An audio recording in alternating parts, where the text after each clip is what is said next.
yes! Creatures of the corporate night thought they can put us 6 feet under. But they didn't know that Rasslin and the Undertaker are much of the same kind. We will not rest in peace. R-A-S-S-L-I-N, that's wrestling. R-A-S-S-L-I-N, that's wrestling.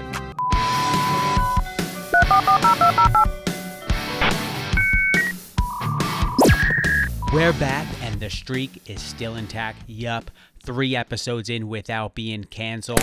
I'm your host, Nikki the Good, and you are watching Rasslin, and this is Stoolwire. And for all you marks out there, listen, I see you in the comments section. I see you talking. You're not Brandon Walker. I don't give a fuck. Who's this dude? Well, listen, I got 8 words for you. Thanks for helping the algorithm, you dumb mark.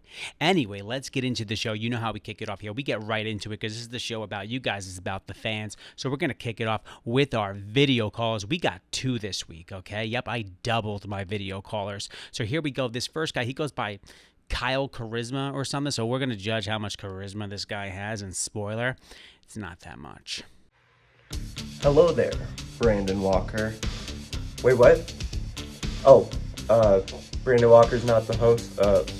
Hey, other guy. So, here's the thing, right?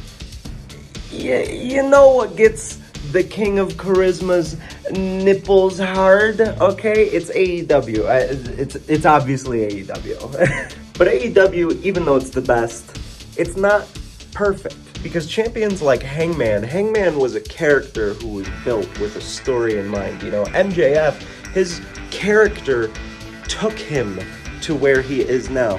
But Jericho, Mox, Kenny, Punk, even though, you know, okay, well, 3 of those were pretty great. They were there because of their names. Who else does AEW have that could be the world champion? I mean, Adam Cole's the only person that really comes to my mind. Sure, there's guys like Samoa Joe or Claudio Castagnoli who absolutely could handle it, but we know how wrestling works, and they're probably not going to be the AEW World Champion. That title doesn't just get bounced around. I mean, it's not the TNT title. I mean, come on. Who else could fucking beat MJF, you know? I mean, I don't think Adam Cole's going to do it soon. Who could beat MJF? He's the fucking best in the world, and he's proved it over and over and over again, so I guess it's just whenever MJF gets tired, but, you know, I wouldn't mind to see Hangman actually having a real run with the title that's not ruined by, Anyway, thanks for having me, Brandon, or whoever you are. Rasslin, try not to get canceled a 3rd time. First off, the outfit. You're a combination of Hangman Page, MJF with the scarf, and I think you look like the List of Jericho. Interesting vibe you got going there. You were in like 37 places in your house, or that was just the jump cuts. But you want to see Hangman Adam Page take down MJF. That's what you want to see, the rival. I disagree with that, and here's why. I don't want to see Hangman as a face. I think he's got a mean streak in him. I think the money's with the heel with that guy. I think he's got a heel run in him, and I think we need to revisit it. I think he teased a little bit early on, maybe about a year ago, but I want to bring it back. I think Hangman could be a vicious heel champion.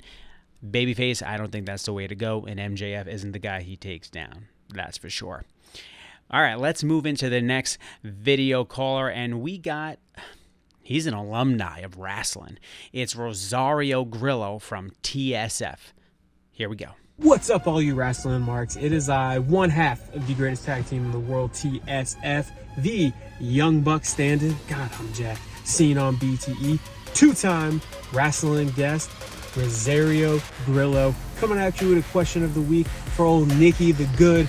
I'm actually here at the airport. Well, I'm in my car at the garage. Couldn't find parking. At the Atlanta airport, heading off to Washington, D.C. for another great Dynamite this Wednesday night. My question, speaking of being at the airport, is what is your take on the fans who stop the wrestlers and ask them to sign 15 to 20 items? For me, if you ask me to sign something, first of all, I can't believe you know who I am. Second of all, sure, I'll sign it. But please, stop going up to these professionals after they just got honor and getting to a plane to sign 15 to 20 items and you can't even have the courtesy to say hello. You film it. Anyway, what's your take on this? Follow me on social media too, RGrowTSF. Thanks, Rosario. Fan of the show, fan of Barstool Sports. So what do I think about these guys in the airports, these fans? Well, they're not fans at all. First of all, what are you doing? Go do something with your life. You don't need to be going to the airport to get these autographs. And if you are, you're probably not a real true wrestling fan, because these guys, dude, they're tired. They just want to go to their hotel room. They want to catch some Z's and they want to entertain you the next day. All you're doing is ruining their morning, their evening, their night, or whatever it is. Plus, it's just not cool, man. It's just a shitty thing to do to another human being. Get your ass some productivity in your life, okay? You don't need to be at the airport at 3 a.m. You're not even flying anywhere. Go home. Yo, man. What's going on? What you got there? Pop-Tarts, Rice Krispies. What's inside? You can't go, dude, you can't go in there. Stop. What? Pop-Tarts, Rice Krispies. All right, I got that. What else is it? No, there's nothing else in there, man. There's nothing. This is it. I can't go in? No, Why can't not? go in.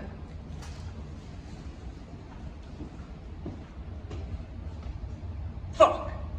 All right, next up is the most electrifying segment in all of entertainment. It's the poll segment. Know your poll, as I'm rebranding it. You see what I did there? That was great. Anyway, so let's look at this one. So which storyline would make for the best Hollywood movie?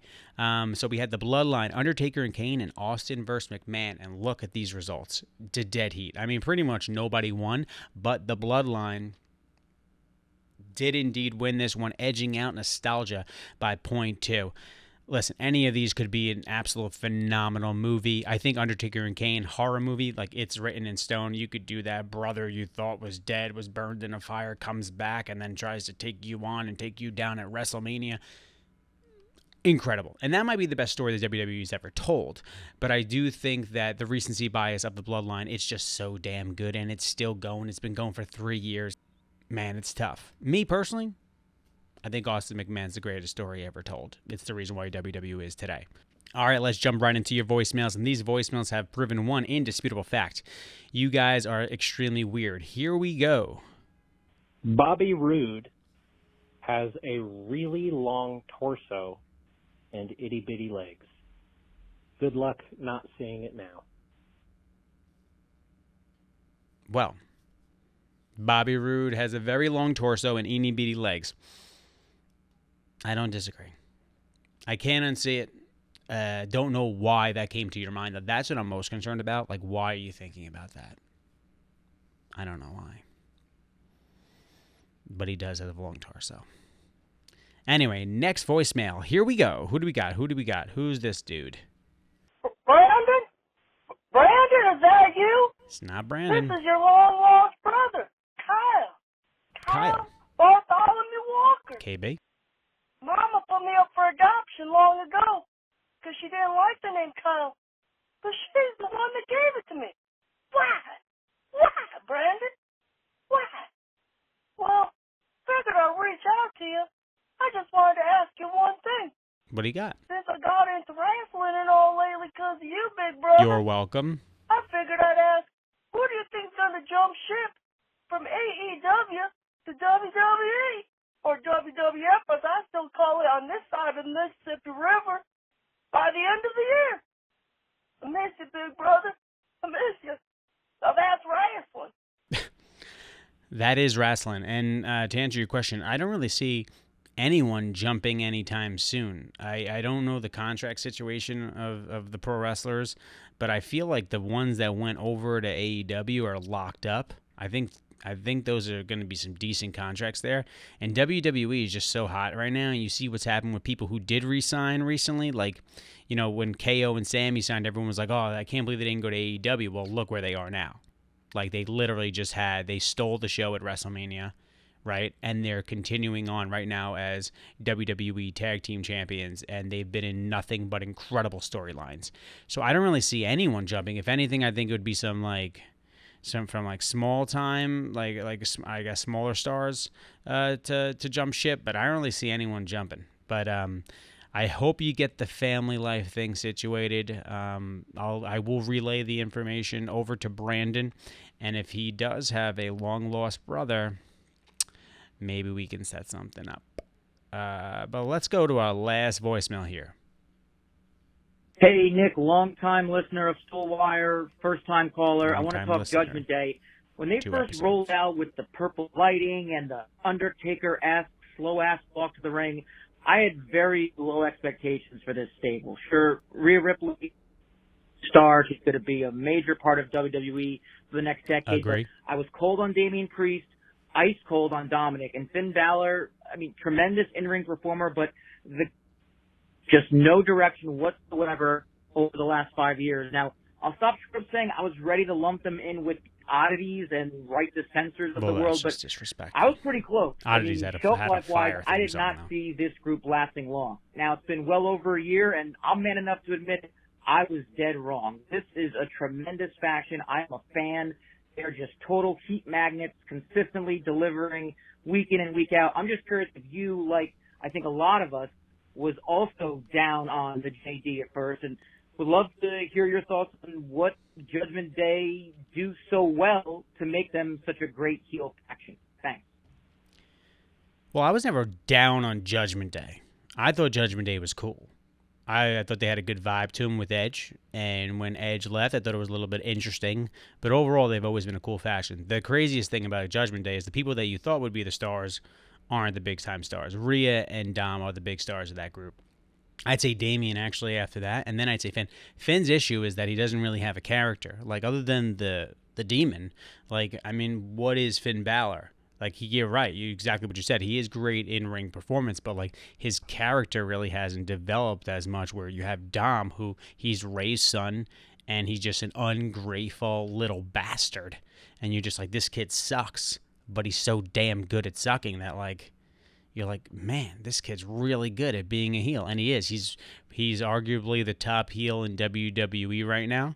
I'm sure there's others, but right now, like, I mean, no one can stop a crowd in their tracks just to boo someone like Dom. And then you have Rhea, Rhea Ripley is the face of the women's division, period. She is number one. There is no one, to me, there's no one on her level. Not right now, at least.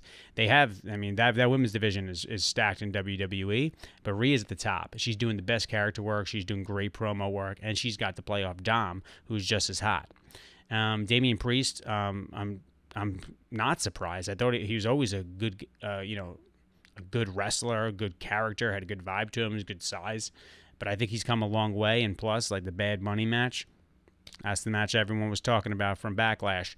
Finn just needs to figure it out. I think he needs a little bit of character development. I also think that Finn is better off suited as a babyface.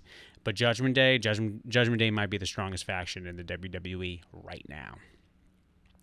And let's close off the fan section with the Ask Rasslin section, right? So here we go. So here was the question of the week. What current pro wrestler would benefit the most from having Paul Heyman as their advocate?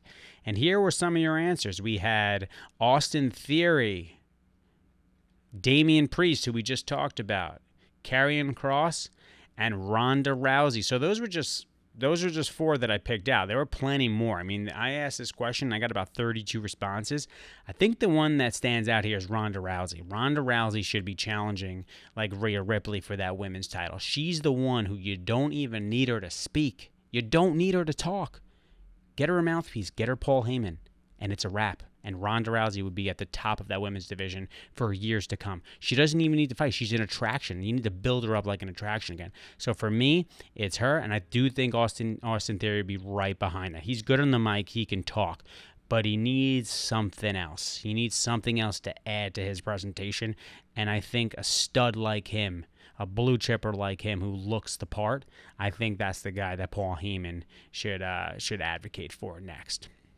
Okay, and if you're watching this right now, I am recording on Friday, but Collision is tomorrow night. So what I'm going to do right now to recap Collision, because I'm sure it's Monday morning and you want to know about the damn show. Hey, it's a wrestling show. Like, why don't you talk about the actual wrestling shows? What I'm going to do is I'm going to use a Kane pyrotechnic explosion effect to teleport myself to my basement and then recap the show. You ready? Here we go.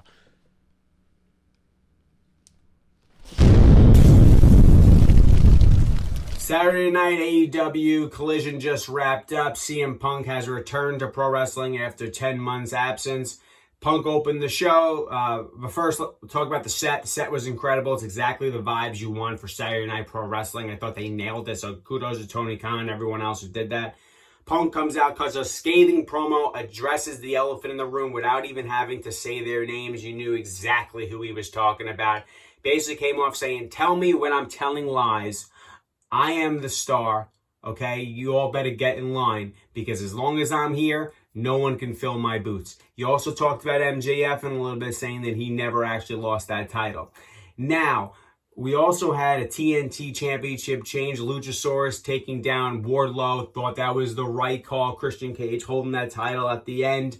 I thought was pretty funny. And then, rest of the card was solid. Miro returned. Looks great. The Redeemer's here. Finally, we got Miro back. He's going to be a key guy for AEW. Going to the main event. Listen, you got exactly what you want. Punk was the babyface in front of the Chicago crowd. There was no way they were going to boom. They didn't. The reactions were crazy, but Samoa Joe got the biggest reaction. I mean, I almost think that after Punk, obviously, he came out earlier. Samoa Joe, listen, in front of that crowd, big time pop. I think Punk and Samoa Joe should be the absolute figurehead feud for Collision right out the gate. I think that's what Punk needs. I think that's what Joe needs as well. Excited to see where it goes. Really dug the show. 8 to 10 p.m. on a Saturday night is perfect. It's a relief from Rampage. I just can't do the Friday nights, but Saturday nights, that's my bag. I'm into it. AEW Collision, I'm excited to see where they take it from here. They need to keep the momentum up. And listen, tensions are still high. We're heading into some big events, so I'm excited. And let's get back to HQ in New York. Here we go. No Kane explosion this time, right? We're just gonna go there with a little effect. Listen, that's the end of the show, but I want you to follow us everywhere. I want you to follow me, Nikki the Good, on Twitter. I also want you to follow Rasslin everywhere. You can follow us on Twitter, Instagram at Rasslin Barstool on TikTok. So follow us everywhere and make sure you hit that subscribe button. I told you Brandon was going to have some interviews, and he did. We just had Tony Khan, we had Adam Cole, we had Matt Cardona, we had Pete Gas, and that's not going to stop. So make sure you follow us, everyone. That's Rasslin. That's Stoolwire. See you next week.